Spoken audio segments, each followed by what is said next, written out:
If you like fudgy brownies and creamy cheesecake, this is the perfect combination. Local baker Leanne Fletcher has a recipe that satisfies the craving for both. Good to see you again, Leanne. Good morning. I like when we get the big mixer out. Absolutely. We have the mixer, we have the new set, so this is really good. It is, and a lot of people are scared of cheesecake for some reason, but they're so simple to make. It is very simple to make. A lot of times it's just really the baking process with it, but with this part, that's the good thing, is because the baking process pretty much you don't need it for it. So I know we're not going to use any bain marie, the water bath, or anything like that. Absolutely we're not. Do simple it's going to be very simple cheesecake with it.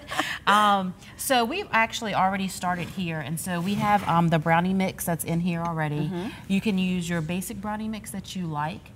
In a box, just pre-make it just like the box has, or you can make your own. I know we've made brownies on here before. Brownies are very simple to make. You showed us that.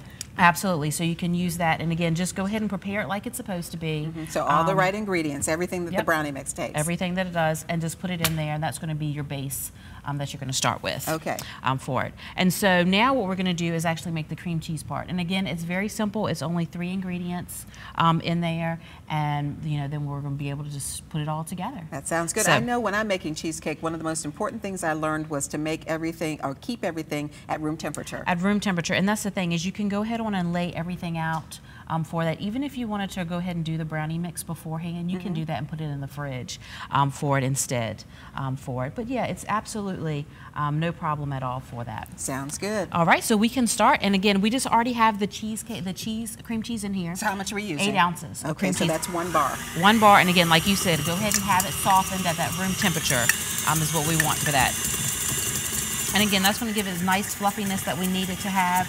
And then we have about 1/3 cup of sugar that we're going to add onto it. And that's granulated sugar. It's granulated sugar. Going to put that in there. And get that nice mixed up. And again, like you said, room temperature, that helps keep everything consistent with that as well and bind together. 1 egg. Put that in there. And then while that's blending, you can go ahead on and put your vanilla in there, about 1 teaspoon for that. And this might not seem like a lot, but it's going on top of the brownie mix, so you're not making a full-blown cheesecake. Absolutely. And so when I first made this, I was like, that's not a lot of cream, cream cheese mixture at all that we have here. Yeah, because the cheesecake I make uses 4 pounds. Yes, yes, absolutely. And so that's when like I said, when I saw this, and I said, I'm only going to use 1 bar, so that just doesn't seem right. But again, we're going to have that brownie mixture pretty much all on here. Now this is raw. This has not been baked in any way. The brownie mixture. Not been baked at all for it. Just slide this over here.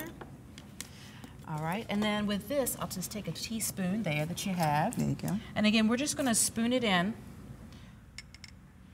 And this is where we're going to get that marbleization at that you have.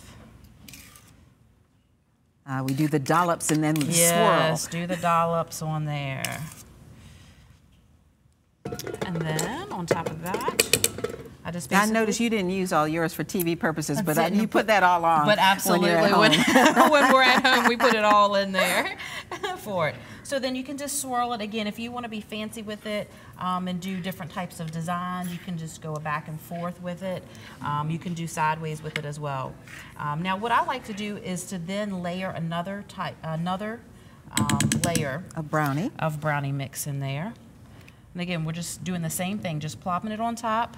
Again, and then you can take your spoon or your knife and swirl it around. So when we're making the brownie mix, would we take out maybe like 1.5 cups or so, or do we need more? About a cup. About a cup will do it for that. And again, after that, you just have, again, the dollops, and you just cut it through. And while we're doing this, what do we have the oven preheating to? Oven is 325. And you can use an 8.5 by 11 size pan for this one. If you want them thicker, you can kind of see the size there. If you need them any thicker, then you can obviously use like the 8.5 by 11 size pan. Smaller pan makes thicker brownies. Absolutely. Same thing, just cook it a little bit longer and just test it from then. But at this point, you're just going to put it in the oven, 325. Cook it for about 30 to 40 minutes. But again, just check it. Your cheesecake is still going to be soft, but your brownie obviously will be all the way done. That's the key with cheesecake. You don't want to cook it till it's done, or looks done, because then it's overdone. If it has that starting to get that golden crisp, then you want it jiggly a little bit. So we can pop this one in, and the magic oven. The magic oven. We actually have one that's cooled down. And so we can take a plate here. And what you're doing is you're topping this with jam? Yep, with jam. And so one of these that we have here is going to be a strawberry one. And strawberry goes really well with chocolate and cheesecake. Really well. And then the other one, now if you do a raspberry one, what that does is that gives it that little bit of tartness. So you have the sweetness of the chocolate, the sweetness that you have obviously with the cream cheese there, and then you have the tartness. Yeah, chocolate and raspberry is one of my favorite chocolate combos, so that's really good. It's really nice to have the combination there. Really but yeah, simple? then just top it with whichever flavor. If you don't want a topping, just leave it plain and eat it. It smells fabulous, Leanne. Absolutely.